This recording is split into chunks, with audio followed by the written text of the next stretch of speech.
네, 이번 주 놓쳐서는 안 될 YTN 사이언스 프로그램을 엄선해서 알려드리는 사이언스 프리뷰 시간입니다.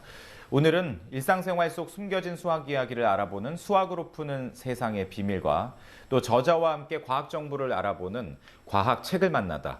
그리고 창조경제의 바탕이죠. 중소기업의 기술 노하우를 알아보는 창경궁으로의 초대에 대해서 자세히 알아보겠습니다. 유승민 리포터 함께합니다. 어서 오십시오. 안녕하세요. 네. 자, 먼저 수학으로 푸는 세상의 비밀. 이번 주에는 어떤 내용이 방송되는 건가요?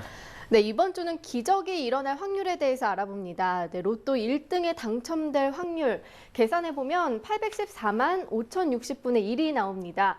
정말 희박한 확률이죠. 이 매주 한 장씩 로또 복권 사는 것을 16만 년 동안 계속해야 1등에 당첨될 수 있다는 건데요. 이런 계산을 가능하게 해준 확률은 역사가 길지 않습니다. 이 수학의 다른 분야는 수천 년 전에 상당한 수준으로 발달한 것과 달리 확률론 연구는 1953년 이탈리아의 수학자에 의해서 처음 시작됐습니다. 왜 확률만 뒤늦게 연구됐을까요? 이 수학 지식의 절대성과 확실성을 믿었던 고대 그리스의 철학자 플라톤은 확률에 대한 논의를 사기라고 규정지었습니다. 일반적으로 법칙이란 필연성을 갖는 것인데 확률은 우연성을 다루기 때문입니다. 이런 이유에서인지 확률은 상당히 늦게 수학의 역사에 등장했습니다. 확률은 복권과 도박과도 관련되어 있는데요. 보험도 사망이나 사고의 가능성을 계산해야 하기 때문에 확률과 관련이 깊습니다. 복권이나 도박, 보험이 자본주의의 산물이기 때문인지 사회주의 국가에서는 학교에서 확률을 가르치지 않기도 하는데요. 북한의 경우 2002년 이전에는 확률을 배우지 않았다고 합니다. 자세한 내용 수학으로 푸는 세상의 비밀에서 만나보시죠. 네.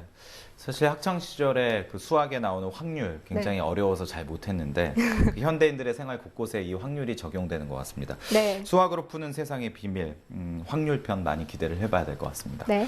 자, 이번 주 과학 책을 만나다에서는 어떤 내용이 소개되나요? 네, 김경일 인지심리학 박사가 출연해서 지혜의 심리학에 대해서 소개합니다. 네, 사람들의 가지는 본성을 먼저 알고 있으면 잘못된 판단을 하거나 잘못을 반복하는 것을 막을 수 있을 텐데요. 책에서는 인간의 본성으로 인해 우리가 종종 착각하고 또 오해할 수 있는 사항들을 얘기해주고 있습니다.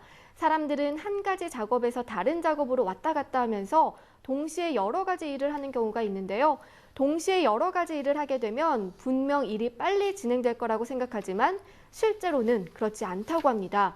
저자는 우리가 어떤 일을 할 때 더 효과적으로 하려면 구체적으로 할 일에 대해서 리스트를 작성하는 것이 좋다고 말합니다. 책은 독자들에게 행복은 만들어지는 것이라고 강조하는데요. 긍정적인 정서를 느끼기 위해서는 후천적인 노력이 필요하다고 말합니다. 상황과 다른 사람이 나를 행복하게 만들어주길 기다리기보다 행복한 삶을 만들기 위해 스스로 노력해야 한다고 설명합니다. 자세한 내용 과학, 책을 만나다 지혜의 심리학 편에서 만나보시죠. 네. 사실 다른 사람이 나를 행복하게 만들어주기보다는 스스로 행복해져야 된다. 네. 잘 알면서도 실천하기 어려운 그런 내용인데 그쵸. 이번 책을 통해서 다시 한번 그런 마음을 다잡으면 좋을 것 같습니다. 네. 자, 이번에 창경궁으로 초대에는 어떤 기술이 소개되나요? 네, 이번 방송에서는 3년 전 창업가의 길에 들어선 최병철 씨와 또 그의 멘토 김현영 씨를 찾아갑니다. 최 씨는 20여 개에 달하는 특허를 보유하고 있는데요. 뜨거운 음료를 종이컵에 담아 마실 때 쓰이는 컵홀더는 최 씨의 특허 제품 중 하나입니다. 평소 뜨거운 커피를 즐겨 마시는 최 씨는 컵홀더를 끼우고도 커피의 열기가 손에 그대로 전해져 불편함을 느꼈는데요. 열 전도를 차단할 수 있는 컵홀더의 구조를 생각해내고 또 사업화할 계획을 세우게 됩니다. 하지만 사업 개발 경험이 없었기 때문에 막상 사업화하기에는 어려움이 많았는데요. 그러던 중 창조 경제타운을 알게 돼 다양한 아이디어와 사업 아이템을 올렸고 창조 경제타운에서 멘토로 활동하는 김현영 씨를 알게 됐습니다.